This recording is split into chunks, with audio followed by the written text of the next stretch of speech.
Assalamualaikum warahmatullahi wabarakatuh. Okey, saya ada satu bilik yang mana bilik ni saya nak sewakan dengan harga RM420. API free Okey, API free. So bilik ni selesa bilik belakang. So kita ada satu cushion. So bermakna kalau bilik ni kalau kita letakkan kita ada kipas. Kipas boleh pakai rasanya. Okey, tak ada masalah.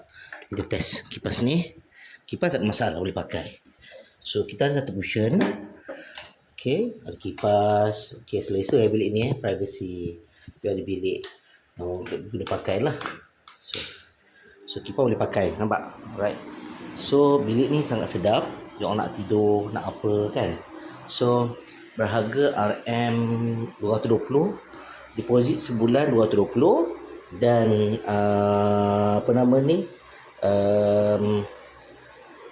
deposit sebulan 220 untuk tidur sedap, selesa letak barang okey. Sewa 220. Okey, berlokasi di Port Dickson. Okey, kiblat dekat situ kiblat kat situ. Situ sikit pun okey tak? Situ. Okey. So tuan-tuan dan puan, kalau berminat sila PM direct owner. Ni direct owner. Kita ada masalah. Okey. Assalamualaikum warahmatullahi wabarakatuh.